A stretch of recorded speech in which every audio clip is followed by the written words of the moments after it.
자, 우리 룻기 2장 14절에서 23절 말씀입니다.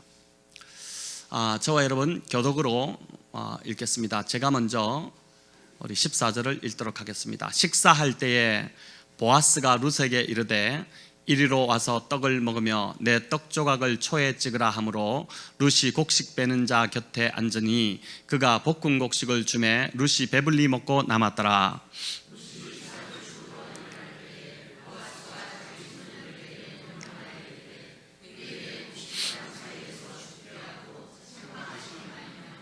또 그를 위하여 곡식 다발에서 조금씩 뽑아버려서 그에게 죽게 하고 꾸짖지 말라 하니라.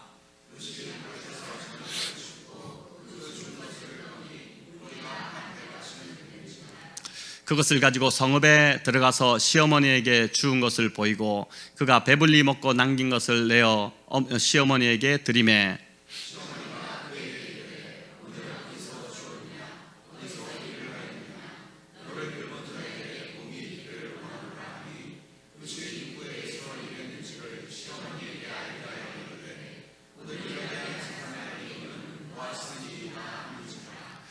나오미가 자기 며느리에게 이르되 그가 여호와로부터 복 받기를 원하노라. 그가 살아있는 자와 죽은 자에게 은혜 베풀기를 그치지 아니하도다 하고 나오미가 또 그에게 이르되 그 사람은 우리와 가까우니 우리 기업을 물을 자 중에 하나이니라 하니라.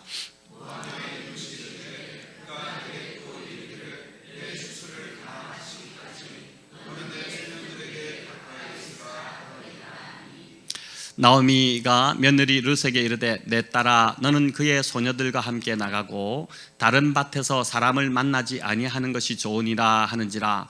같이 읽겠습니다. 이에 룻이 보아스의 소녀들에게 가까이 있어서 보리 추수와 밀 추수를 마치기까지 이삭을 주우며 그의 시어머니와 함께 거주하니라. 아멘. 오늘 이리로 와서 마시라 라는 제목으로 주신 말씀으로 하나님의 은혜를 구하고자 합니다. 목회를 하면서 제가 참 편하고 행복한 시간이 있습니다. 바로 우리 성도님들과 만나서 격이 없이 먹고 마시는 자리입니다. 저는 이 시간이 참 좋습니다. 여러분 그렇다고 해서 오해하지 마시기 바랍니다. 제가 먹는 걸 밝힌다든지 또는 단지 먹기 위해서 만나는 것이 아닙니다. 함께 먹고 마시는 그 자리에서 편하게 오가는 대화가 참 주는 그 기쁨이 너무 정겹고 또 좋은 것이고 또 성도님들의 살아온 인생 이야기를 듣는 것이 저는 참 좋습니다. 저는 주로 이제 짧은 전화를 해도 그렇게 길게 전화를 못 하지 않습니까? 전화나 또는 문자나 아니면 이렇게 설교를 통해서 우리 성도님들을 만나는데 이제 이런 것을 통해서 얻는 기쁨과 이제 이런 것을 통해서 얻을 수 없는 그런 기쁨과 또 친밀함을 이 먹고 마시는 자리에서 이제 얻을 수 있기 때문에 그래서 참 좋습니다. 또 이렇게 만나고 나면 그 성도님에 대한 기도가 깊어지는 유익이 있습니다. 그분을 더 깊이 알았기 때문에 더 깊이 기도할 수 있는, 이번 주에 어떤 분을 만났다면은 이번 주 새벽 기도 때에 그분에 대한 기도가 제일 먼저 좀 나오고 이제 그렇게 되는 것입니다. 식구라는 한자 단어도 우리가 잘 알듯이 한자로 보면 이제 밥식자에 입구자를 씁니다. 밥을 함께 먹으면 식구가 되는 것입니다. 그래서 영어에 이제 동반자라는 뜻은 companion이라는 단어가 있는데 이 단어도 라틴어 com이라는 함께라는 단어에다가 panis라는 빵이라는 단어를 합쳐진 게 바로 이제 동반자, 이제 companion이라는 단어입니다. 함께 빵을 먹는 사람, 또 즉 밥을 같이 먹는 사람이 가족이고 동반자고 친구이고 동료라는 것이죠. 주님도 정말 밥을 많이 드셨습니다. 특별히 이제 누가복음은 예수님의 밥 먹는 이야기로 가득 차 있습니다. 얼마나 밥을 많이 드셨으면 바리새인들로부터 들었던 그 예수님의 별명이 먹기를 탐하는 자였습니다. 이제 먹보라는 뜻입니다. 주님은 그 정도로 이제 식사 자리를 자주 즐기셨고 무엇보다 세리와 죄인들과 함께 먹고 마심으로 그들의 친구가 되어 주셨습니다. 오늘 읽은 본문 역시 이제 보니까 밥 먹는 자리에서 일어난 일입니다. 14절을 보시면은 식사할 때라고 이제 이렇게 시작합니다. 보아스의 추수밭에 차려진 보아스가 마련한 식탁입니다. 그런데 놀라운 건 보아스가 룻을 그 식탁 자리로 식탁으로 초대하고 있다는 것입니다. 우리 같이 한번 읽어볼까요? 식사할 때에 보아스가 룻에게 이르되 이리로 와서 떡을 먹으며 네 떡 조각을 초에 찍으라 하므로 룻이 곡식 빼는 자 곁에 앉으니 그가 볶은 곡식을 주매 룻이 배불리 먹고 남았더라. 아멘. 여기 이리로 와서라는 이 문장을 좀 주목해 볼 필요가 있는데, 우리도 이전에 그런 문화가 있었지만은 종은 주인과 함께 식사를 할 수 없었습니다. 식사는 이제 신분이 비슷한 사람끼리 하는 것이었죠. 요즘도 뭐 그런지 모르겠지만 대학교에 가면은 학생 식당이 있고 교수 식당이 따로 있었습니다. 회사도 임원들은 임원들끼리 가고 또 이제 사원들은 사원들끼리 가지, 임원이 사원하고 같이 특별한 일이 아니면은 식사를 하러 같이 가지 않지 않습니까? 신분이 맞아야 한 자리에 앉아서 식사를 할 수 있는 것입니다. 하물며 룻의 시대는 더 그렇지 않았겠습니까? 그런데 지금 보아스가 룻에게 자기 식탁에 와서 밥을 먹으라 그렇게 하고 있습니다. 특히 이리로 와서라는 이 히브리어 단어는 가까이 오라는 뜻입니다. 가까이 오라. 아주 적극적으로 가까이 오라는 그런 이제 의미가 담겨 있는 단어입니다. 룻은 아마도 멀찍이 떨어져 있지 않았겠습니까? 집에 먹을 것이 없어서 이삭을 주러 나왔기 때문에 도시락을 싸우는 것은 생각도 못하고 그냥 빈손으로 왔을 것입니다. 다들 지금 이제 식사한다고 식사 자리에 앉으니까 멀찍이 서서 방해하지 않으려고 그냥 멀찍이 서 계속 이삭을 줍고 있었겠죠. 그런 룻을 보아스가 주목해서 본 것입니다. 더구나 룻은 보아스 집의 종도 아니고 또 일꾼도 아니고 단지 이 떨어진 부스러기 이삭을 주러 온 객이고 과부에 불과했습니다. 그렇게 보아스가 룻에게 가까이 오라고 한 이 말은 그 자리에 있던 종들과 일꾼들에게는 굉장히 좀 충격적인 말이었을 것입니다. 남자들끼리 식사하는 자리에 여인을 부르는 것도 이상한데 그 여자가 지금 이방 여인이고 과부입니다. 가장 천한 인생인 이 룻에게 주인인 보아스가 가까이 와서 나와 같이 먹자라고 했으니 그 자리에 있던 자들이 다 놀라 충격을 받지 않았겠습니까? 그런데 더 놀라운 그 다음이 보아스의 이 행동이 더 충격을 주게 됩니다. 빵을 나눠주는데 심지어 그 빵을 초에 찍어서 먹으라 이렇게 합니다.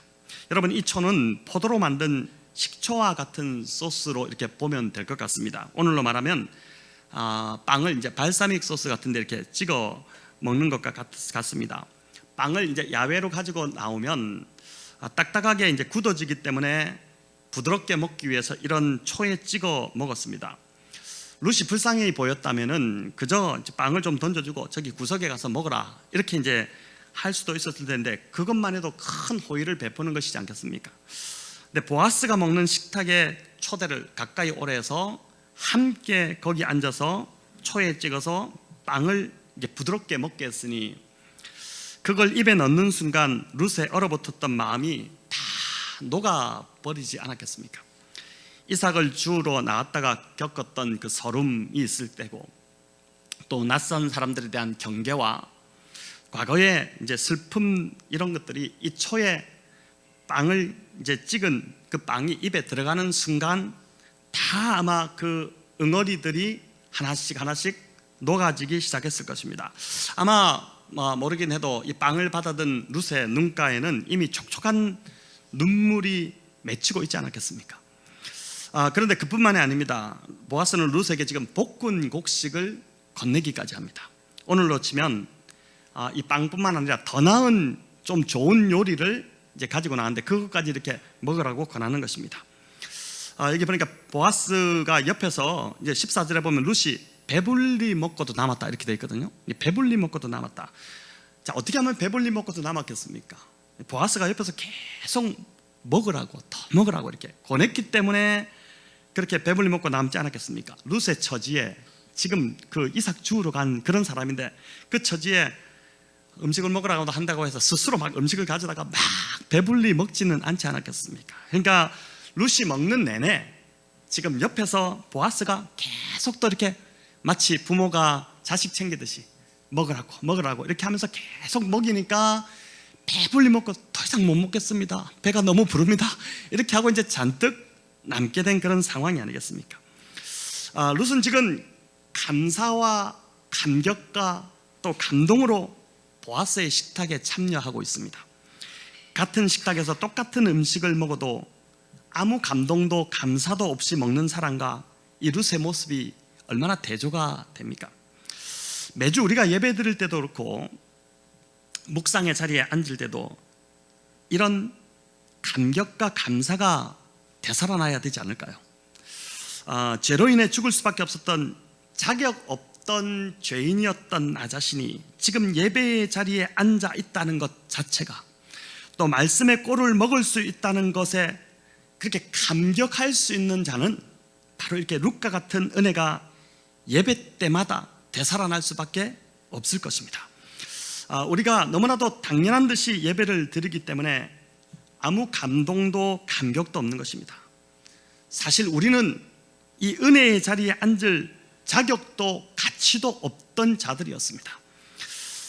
지금도 세상에는 여전히 죄 가운데 고통받고 신음하는 자들이 여러분 너무나도 많습니다. 우리도 그들 중에 하나로 그렇게 소망 없이 그저 그렇게 살아갔을 텐데, 오직 은혜로 하나님께서 우리를 택하시고 불러주셔서 보아스가 마치 룻에게 가까이 와서 떡을 먹으라고 한 것처럼 그렇게 주님이 우리를 주님의 식탁으로 가까이 불러주셨기 때문에 지금 저와 여러분이 이 예배의 자리에 앉아 있는 것이고 그리스도 안에서 은혜와 평강을 누리고 있다고 믿습니다. 보아스가 예수님을 예표하기 때문에 보아스가 룻에게 한 것처럼 우리 예수님 역시 저와 여러분을 먹이시되 배불리 먹여주시는 분이심을 믿으시기 바랍니다. 요한복음 10장 10절은 이렇게 말씀하죠. 우리 같이 한번 읽어볼까요? 내가 온 것은 양으로 생명을 얻게 하고 더 풍성히 얻게 하려는 것이라. 아멘. 생명을 주시되, 생명을 얻게 하시되 더 풍성히 주시기 위해서 우리 주님이 오셨다는 것입니다. 문제는 내가 그 초청에 응해야 한다는 것이죠. 이 보아스가 룻에게 한 것처럼 예수님도 우리에게 이리로 와서 떡을 먹으라 이렇게 말씀하실 때 우리가 나아가기만 하면 되는 것입니다. 여러분, 요한계시록 3장 20절 말씀을 우리가 너무 잘 알고 계실 텐데 우리 한번 같이 읽어보겠습니다. 볼지어다 내가 문 밖에 서서 두드리노니 누구든지 내 음성을 듣고 문을 열면 내가 그에게로 들어가 그와 더불어 먹고 그는 나와 더불어 먹으리라. 아멘. 여러분, 이 말씀은 어느 교회 주신 말씀입니까? 예, 라오디게아 교회 주신 말씀이죠. 라오디게아에 주신 주님의 책망입니다. 차지도 뜨겁지도 않은 이들의 미지근한 신앙, 그 신앙을 우리 주님이 책망하셨습니다. 그런 모습이 얼마나 역겨운지, 예배를 와도 아무 감동도 없이 또 어떤 뜨거움도 없이 그냥 그저 왔다 갔다 하는 그런 모습이지 않겠습니까? 그 모습이 얼마나 역겨웠던지 우리 주님이 내 입에서 도저히 담고 있지 못해서 토해버리겠다, 토해내겠다라고까지 말씀하셨습니다. 그럼에도 이 요한계시록 3장을 보면 이 라오디게아 성도들은 나는 부자라 부족한 것이 없다라고 자랑하고 있습니다. 우리 17절인데 같이 읽어보겠습니다. 내가 말하기를 나는 부자라 부요하여 부족한 것이 없다 하나 네 공고한 것과 가련한 것과 가난한 것과 눈먼 것과 벌거벗은 것을 알지 못하는도다. 아멘. 이들이 세상적으로는 아마 이 라오디게아라는 도시가 굉장히 좀 부유한 부자 동네였다 보니까 이들이 세상적으로는 돈이 좀 있었을지 몰라도 주님이 오시기에는 영적으로 공고하고 가난하고 헐벗은 모습이었다는 것입니다. 그래서 이 교회에 주님이 징계하고 책망하시면서 뭐라고 하냐면 열심을 내라, 회개하라 이렇게 말씀하시는 것입니다. 19절을 보여주시기 바랍니다. 제가 읽어볼게요. 무릇 내가 사랑하는 자를 책망하여 징계하노니, 그러니까 사랑하는 자를 책망한다 그러죠. 사랑하지 않으면 아예 이제 그러니까 유기가 제일 무서운 건데 버려버릴 텐데 사랑하는 자를 책망하여 징계하노니, 그러므로 열심을 내라, 제발 회개하라. 신앙을 그렇게 대충 왔다 갔다 하지 말고 열심을 좀 내라. 요즘 우리 성도님들 중에 진짜 열심을 내시는 분들이 많아서 참 감사한데 열심을 내라. 회개하라라고 하는 것입니다. 정신 똑바로 차리고 믿어야 된다. 믿음 생활 제대로 해야 된다. 이 말씀을 하는 것이죠. 스스로 부자라고 자랑하며 나는 부족한 것이 없다고 했지만 실상은 아니라는 것입니다. 나는 믿음이 좋다 이렇게 말은 하지만 실상은 아니라는 것이죠. 주님이 보시기에 영적으로 말라 비틀어지고 있고 굶어 죽어가고 있다는 것입니다. 그런데 이것이 라오디게아 교회만을 향한 책망이 아니라 저와 여러분을 향한 책망이 되지 않을까요? 나름 나는 괜찮은 신앙인이라고 자부하는데 주님 보시기에는 헐벗고 가난하고 가련한 모습일 수 있다는 것입니다. 그래서 열심을 내고 회개하라고 그렇게 하는 것이죠. 그런 후에 주신 주님의 말씀이 바로 내 음성을 듣고 문을 열면 내가 그에게로 들어가 그와 더불어 먹고 마시겠다는 말씀이었습니다. 우리 성도 여러분, 요즘 어떻습니까? 정말 영적으로 배부름을 경험하고 있으십니까? 요즘 정말 영적인 만족함을 누리고 있습니까? 아니면 지금 내가 삐쩍 말라가고 있다는 그런 생각이 들지 않습니까? 육적으로는 잘 먹어서 살도 피둥피둥 찌고 부유한 것 같지만 영적으로 보니까 그 영혼을 보니까 완전 지금 빈핍해져 가고 있는 것은 아닐까요? 그렇다면 오늘 이 밤에 주님의 식탁으로 부르시는 이 왕의 초대에 여러분 응답하셔야 할 것입니다. 내가 나가지 않아서 그렇지 우리가 예배의 자리 또 그 말씀을 묵상하는 자리에 나가 앉기만 하면 우리 주님께서 저와 여러분을 반드시 배부르게 먹여주실 것입니다. 배불리 먹고도 남는 그 풍성한 은혜를 맛보시기를 우리 주님의 이름으로 축원합니다. 자, 식사가 마치자 룻은 이삭을 죽기 위해 다시 밭으로 들어갑니다. 우리 15절과 16절인데 같이 읽겠습니다. 룻이 이삭을 주우러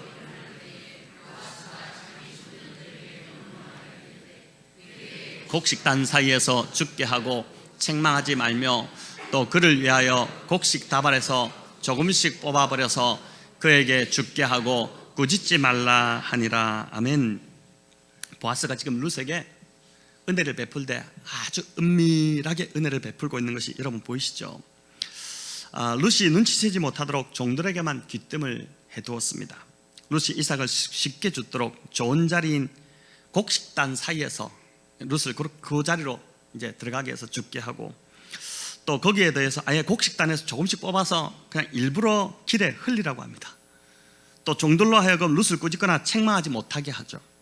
이제 룻이 모욕감이나 수치를 당하지 않도록 이런 말을 해놓지 않으면 저 여자가 뭔가 싶어가지고 막 뭐라 할까 싶어서 아예 모든 걸 다 차단하고 룻을 딱 안전하게 보호하게 됩니다. 점심을 배부르게 얻어먹고 나서 룻이 이제 다시 밭으로 나가 이삭을 주는데 룻도 좀 이상하지 않았겠습니까? 무슨 횡재를 맞은 것처럼 오전보다 훨씬 더 이삭의 양이 많아지는 것입니다. 이제 허리만 숙이면 이삭들이 뭉텅이로 막 떨어져 있으니까 그걸 그에게 주워 담는 것이죠. 여러분 17절은 그렇게 해서 룻이 주운 이삭을 떠니까 한 에바쯤 되었다 이렇게 됩니다. 여러분 이 한 에바가 정확하지는 않습니다. 그 당시 성경에 이게 무게를 재는 단위이기 때문에 그러나 이제 대충 이게 한 30-40파운드 정도 나간다고 하는데 우리로 이제 환산을 해보면 한 15kg에서 20kg 정도 되는 여러분 그 양입니다. 굉장히 많은 양이죠. 여러분 쌀 20kg 같으면은 집에 지금 시어머니하고 룻밖에 없는데 두 여인이 쌀 20kg 한 달 동안에 아니죠. 몇 달을 먹지 않습니까? 충분히 먹고도 남는 양입니다. 이 여자 혼자 들기도 저도 쌀 20kg 들기 좀 잘 힘들더라고요. 근데 이게 여자 혼자 들기도 쉽지 않은 아주 넉넉한 양을 지금 얻은 것입니다. 사정을 모르는 사람들은 룻이 참 운이 좋았다, 그날 운수가 좋았네 이렇게 할 것입니다. 또 열심히 하더니 좋은 결과를 얻었다고 할 것입니다. 하지만 이 룻기를 잃는 우리들은 알고 있지 않습니까? 룻의 능력이나 열심 또는 운이 아닌 보아스가 지금 룻에게 은밀히 베푼 은혜 때문입니다. 오직 보아스의 은혜로 말미암아 지금 텅 비어있는 룻의 삶이 서서히 채워지고 있는 것입니다. 저와 여러분 역시 내 능력 이상으로 잘 살고 있는 이유 여러분 어떻습니까? 여러분 지금 여러분 생각하실 때 진짜 나는 내 능력보다 훨씬 못 살고 있다 이렇게 생각하는 사람이 있으십니까? 아니 대부분 사람들이 나는 진짜 내 능력보다 잘 살고 있다 이렇게 생각하실 텐데 그런 이유도 다름 아닌 하나님이 베푸신 은혜 때문이라는 것입니다. 종들이 룻이 이삭 죽는 길을 따라 곡식단에서 이삭을 일부러 한 움큼씩 뽑아서 흘려놓았던 것처럼 하나님께서도 저와 여러분이 하는 일마다 지금 이렇게 은혜를 한 움큼씩 지금 흘려주고 계시다고 믿습니다. 내가 그 은혜를 알아채지 못할 뿐입니다. 우리는 참 아둔해가지고 이게 하나님의 은혜인가 은혜인지도 모르고 그냥 넘어가는데, 운도 아니고 내 능력도 아닙니다. 우리가 매사에 최선을 다해야겠지만 그것 위에 하나님께서 은밀하게 은혜를 계속 부어주시기 때문에 내 삶이 잘 되고 내 능력 이상으로 잘 사는 줄을 믿으시기를 바랍니다. 하나님은 보니까 은혜를 베푸시되, 이 보아스도 그렇지만은 아주 은밀하게 베푸십니다. 어쩌면 지금 이 순간도, 오늘 하루도 하나님께서 내가 알아채지 못하도록 그런 은혜를 참 많이 베푸셨을 것입니다. 여러분 이따가 돌아가셔서 주무시기 전에 한번 하루를 곰곰이 돌아보시면서 내 안에 하나님이 베푸신 은혜가 무엇인지를 한번 생각해 보시면 참 깊은 감동이 밀려올 것입니다. 셀 수 없이 베푸시는 그 은혜 때문에 저와 여러분이 오늘도 내가 가진 능력 이상으로 잘 살고 있다고 믿으시고 감사하시기를 바랍니다. 자, 이걸 안다면 우리는 기도의 자리에 나올 수밖에 없습니다. 내 힘으로 되는 일이라면 여러분 기도하지 않아도 됩니다. 하지만 오직 은혜가 부어져야지만 살 수 있다면 이건 기도할 수밖에 없지 않겠습니까?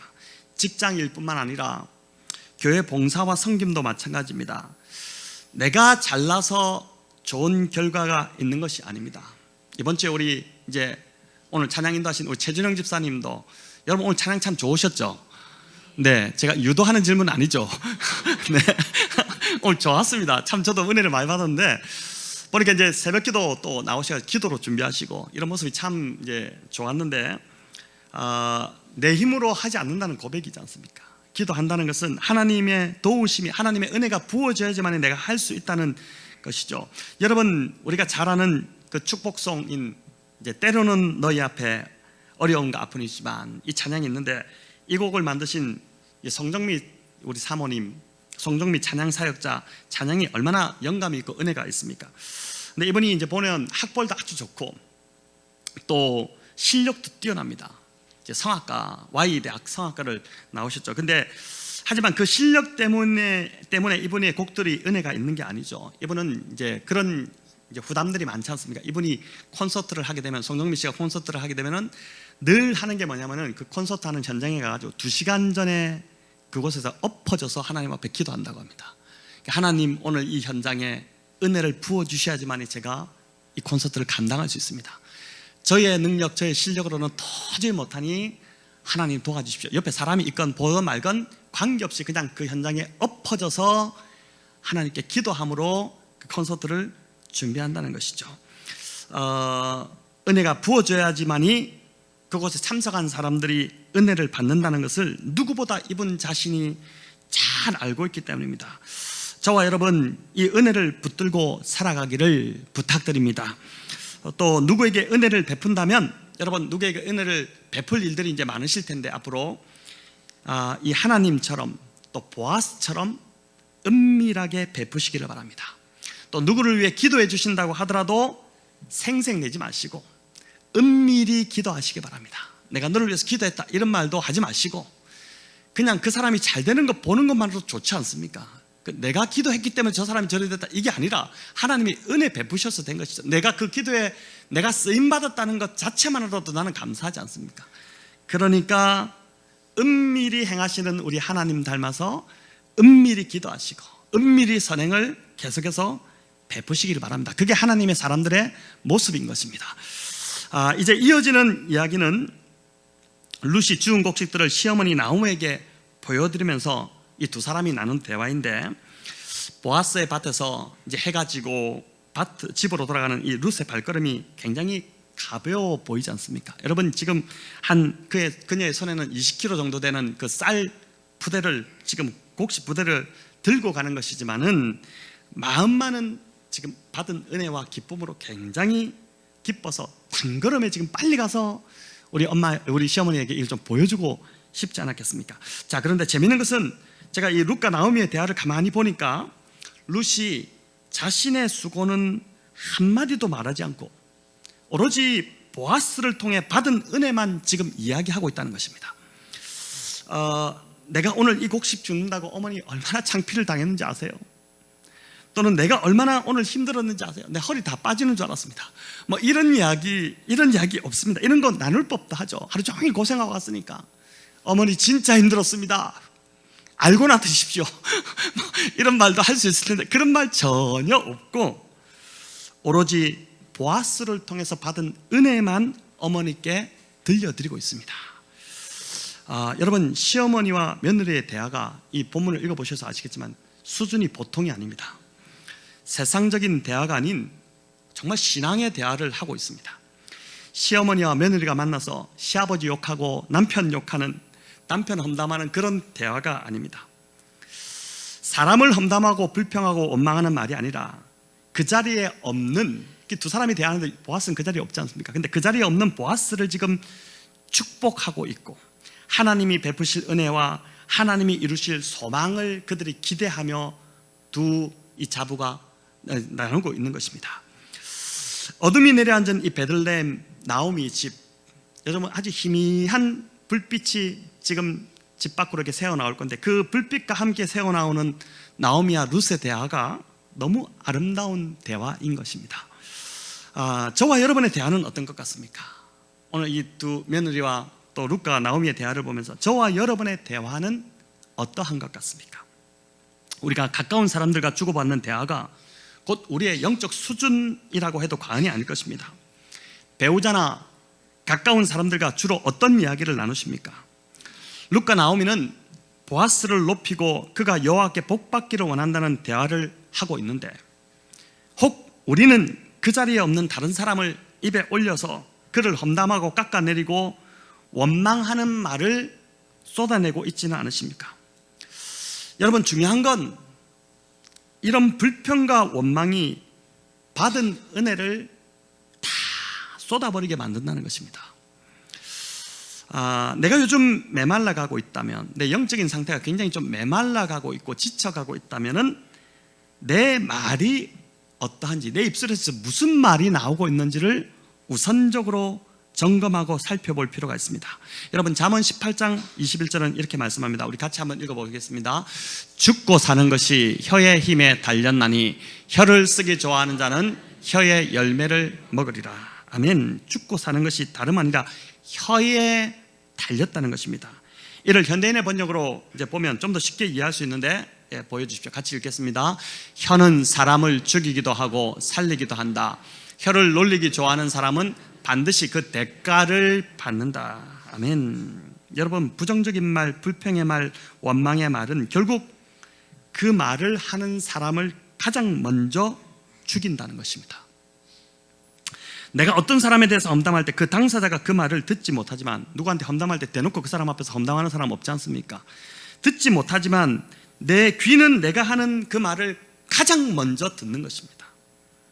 그러니까 감사의 언어, 찬양의 은혜가 내 귀에 들려야지 내 영혼도 함께 살아나는데 부정적인 말이 계속 내 입에서 나오면서 그 말을 내 영혼이 그 말이 내 영혼을 덮고 있으니까 그 영이 어떻게 살 수 있겠습니까? 당연히 피폐해지는 것은 당연할 수밖에 없는 현상인 것이죠.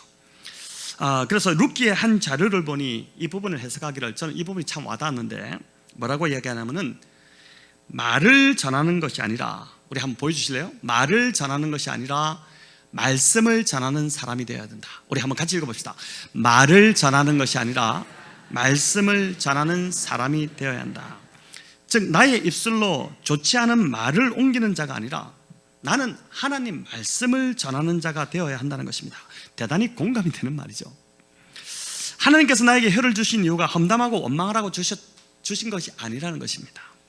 하나님의 말씀으로, 이 지금 나오미가 보아스를 축복하듯이 하나님의 말씀으로 상대를 축복하고 잘 세우라고 하나님께서 우리에게 입술을 주셨다는, 혀를 주셨다는 것이죠. 그래서 이제부터는, 오늘 이 말씀을 우리가 접하면서 이제부터는 누구를 원망하고 험담할 일이 생기더라도 여러분 그때 이제 입을 다무시기 바랍니다. 딱 원망의 말이 튀어나오면 여러분 입을 다무시고 마음을 다시 고쳐 먹고 나서 축복해야지. 지난주 금요일 목사님 그렇게 말씀했으니까 그 말씀을 내가 받았으니까 축복해야지. 그렇게 하고 여러분 축복하시기 바랍니다. 그 사람을 세워주도록 해보시기 바랍니다. 그 사람이 축복을 받을 상황이 되지 못하면 내가 그 사람에게 빈 축복이 다시 나에게 돌아오게 될 것입니다. 여러분 마태복음 10장 12절 13절인데 우리 한번 같이 크게 읽어보겠습니다. 또 그 집에 들어가면서 평안하기를 빌라 그 집이 이에 합당하면 너희 빈 평안이 거기 임할 것이요 만일 합당하지 아니하면 그 평안이 너희에게 돌아올 것이니라. 아멘. 자, 이 말씀은 주님께서 12제자들을 고을들로 이제 마을들로 전도 여행을 이렇게 보내시면서 주신 말씀입니다. 모두가 다 제자들을 환영하지 않을 거라고 말씀해 주셨습니다. 어떤 사람들은 제자들을 반기며 후히 대접하기도 하겠지만 또 어떤 사람들은 문전박대할 사람들도 있을 것이다. 그렇게 주님 말씀하신 것이죠. 그럴지라도 주님은 그들조차도 복을 빌어주라고 제자들에게 신신당부합니다. 만약 그들이 제자들이 빈 그 축복 평안을 빌라, 복을 빌라는 거거든요. 복을 거절하면 그 복은 고스란히 제자들에게 돌아온다는 것입니다. 그 돌아올 것이기 때문에 그렇습니다. 심지어 14절 15절에 보면 주님이 이렇게 말씀하시는데 이것도 보여주십시오. 같이 읽겠습니다. 누구든지 너희를 영접하지 아니하고 너희 말을 듣지도 아니하거든 그 집이나 성에서 나가 너희 발에 먼지를 떨어버리라. 내가 진실로 너희에게 이르노니 심판날에 소돔과 고모라 땅이 그 성보다 견디기 쉬우리라. 아멘. 누군가가 나를 영접하지도 않고 내가 전하는 말씀도 듣지 않는다면 당연히 어떻겠습니까? 화가 나서 저주하고 싶지 않겠습니까? 실제로 누가복음 9장에 보면 야고보와 요한이 예수님과 함께 이제 예루살렘을 향해 가다가 갈릴리를 들리시게 되는데 그 갈릴리 사람들이 예수님의 그 일행을 이제 거부하자 뭐라고 합니까? 막 이들이 화가 나가지고 야고보와 요한이 주여 불을 내려서 이 마을을 멸해버리시지 않겠습니까? 이런 이야기를 합니다. 예수님이 그들을 꾸짖게 되죠. 주님이 여기서도 영접하지 않는다고 해서 저주하지 말고 다만 발에 묻은 먼지를 떨어버리라 이렇게 합니다. 이제 복음을 듣지 않는 것 그것은 그들의 잘못이지 너희의 잘못이 아니라는 것을 그걸 이제 증거로 마을에서 묻은 그 발의 먼지를 그냥 떨어버리라고 그렇게 한 것입니다. 내가 어떻게 하려고 하지 말라는 것이죠. 나는 다만 축복할 뿐이고 그 사람을 저주하고 심판하는 것은 하나님께 달려있다는 것입니다. 심판은 하나님 몫이기에 내가 심판자가 되려고 해서는 안 된다는 것입니다. 나는 그저 계속 사람을 축복하기만 하면 됩니다. 그 사람이 그걸 받을 그릇이 되면 받을 것이고 안 되면 내가 빌은 복이 고스란히 나에게 다 돌아올 것이기 때문에 그렇습니다. 이 말씀대로라면 여러분 내가 손해볼 것 전혀 없습니다. 내가 화나고 그렇게 할 이유도 없습니다. 그렇지 않겠습니까? 그 사람은 하나님이 다루실 것이기 때문에 그 잘못되고 있으면 하나님이 그냥 두지 않습니다. 제가 여태까지 목회를 하면서 보니까 잘못되면은 가만두시지 않더라고요. 사랑하시기 때문에 반드시 쳐서라도 반드시 어떻게 해서라도 그 사람을 바르게 이끌어 옵니다. 그렇기 때문에 나는 그저 계속 축복만 하면 되는 것입니다. 주님은 마태복음 10장 16절에서 이 주제의 결론을 내리시는데 이렇게 말씀하십니다. 우리 같이 읽어볼까요? 보라 내가 너희를 보냄이 양을 이리 가운데로 보낸가 같도다. 그러므로 너희는 뱀같이 지혜롭고 비둘기같이 순결하라. 아멘. 주님이 지금 제자들을 세상으로 보내는데 그 모습이 마치 양을 이리 가운데로 보내는 것 같다는 것입니다. 양이 이리의 무리 속에 들어가는데 여러분 가만히 있을 이리들이 어디겠습니까? 잘 오셨습니다. 놀다 가십시오. 이렇게 이리 없죠. 때로 몰려들어서 무릎 뜯고 숨통을 조이고 난리가 날 것입니다. 양 입장에서는 죽기 일보 직전입니다. 그래서 양이 못 참겠다고 또는 기분 나쁘다고 같이 덤비고 무릎 뜯으면 더 찢기고 상해서 더 빨리 죽지 않겠습니까? 주님이 이 주제의 결론으로 왜 이 말씀을 하셨을까요? 이리 같은 그들이 물어뜯으면 물리면서도 평안을 빌어주고 복을 빌어주라는 것입니다. 여러분 오늘도 참 많이 물어뜯기다가 오셨을 것입니다. 그렇지 않을까 싶습니다. 직장에서 또 가정에서 부부가 서로 물어뜯고 또 부모와 자녀가 물어뜯고 이렇게 하다가 아마 이 자리에 오셨을 텐데 평안을 빌어준 것, 물어 뜯을 때 물려서 그냥 평안을 빌어주는 것, 이게 바로 뱀같이 지혜롭게 살아가는 비결이라는 것입니다. 또 그들과 똑같으면 절대 비둘기같이 순결할 수 없다는 것입니다. 거룩은 뭡니까? 거룩은 구별됨이죠. 구별됨이 거룩이지 않습니까? 세상과 다른 구별된 모습이 있어야 순결함을 유지할 수 있는 것입니다. 우리가 달라야지 세상이 우리를 통해서 변화가 되지 않겠습니까? 저와 여러분, 우리 모두는 말씀을 전하는 자로 부름받았지 말을 전하는 자로 부름받지 않았음을 꼭 기억하시기 바랍니다. 비방의 말, 험담의 말, 남을 깎아내리는 말을 옮기는 자가 아니라 하나님 말씀으로 서로를 세우라고 부름받았음을 믿음으로 다시 붙잡으시기를 바랍니다. 여러분, 사실 굉장히 쉽지 않은 이야기입니다. 저도 쉽지 않습니다. 우리 모두가 쉽지 않습니다. 특별히 사람이 좀 많을 때는 그런 말 못하다가 소수 몇 명이 모이면은 참 그 말이 계속 그 말처럼 달고 좀 달콤한 말이 없지 않습니까? 뱃속 깊이 내려간다고. 그렇지 않습니까? 누군가가 마음에 들지 않는데 그를 계속 축복하기가 결코 쉽지 않습니다. 오늘 이 밤에 정말 또 이 말을 들으면서 막 화가 나기도 할 겁니다.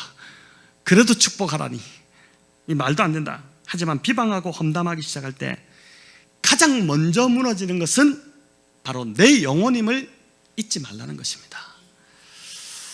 이제 말씀을 좀 맺겠습니다. 보아스가 식탁을 차리고 룻에게 베푼 이 떡과 포도식초, 이 초라는 건 포도식초인데, 포도식초는 예수님께서 저와 여러분에게 베푸신 살과 피를 상징합니다.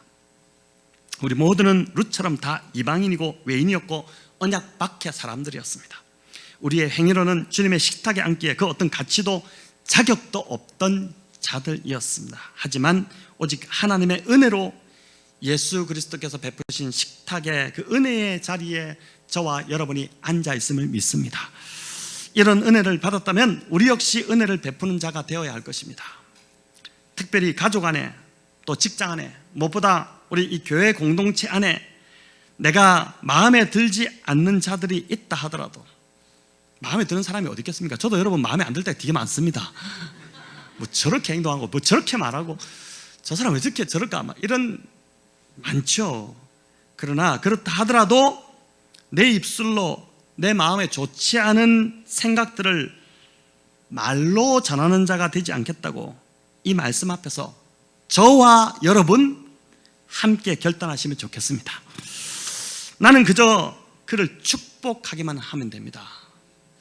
이게 좀 놀랍게 바뀔 것 같아요. 우리 자신이 그가 받을 그릇이 못 되면 그 축복이 고스란히 나에게 돌아옵니다. 그래서 어떨 때는 제발 받지 마라, 받지 마라. 그 복이 나에게 돌아오게 제발 받지 마라, 이렇게 말할 수도 있겠죠. 이렇게 생각할 수도 있겠죠. 그게 이제 이게 말씀의 약속입니다. 나는 축복할 뿐이고, 그러면 그 사람은 하나님이 반드시 다루십니다. 내가 재판장의 자리에 앉지 말아야 됩니다. 내가 다루려고 하지 말아야 됩니다. 내 입술이 죽이는 말이 아니라 살리는 말을 하겠다고 오늘 기도할 때 결단하시기 바랍니다. 또 하나, 혹 내 안에 지금 은혜가 말라 있다고 여겨지는 분이 이 자리에 있으시다면 이 14절에 이리로 와서 떡을 먹으라 라는 이 보아스의 초청의 말을 꼭 붙드시기 바랍니다. 주님은 지금 이 시간도 저와 여러분의 마음의 문을 두드리고 계시다고 믿습니다. 내가 열기만 하면 됩니다. 내가 주님의 초대에 응답하기만 하면 하나님은 우리로 하여금 즉시 영적으로 배부르도록 내가 너희에게 들어가 너와 더불어 먹고 마시겠다, 주님이 약속하셨기 때문에 우리로 하여금 배부르게 만들어 주실 것입니다.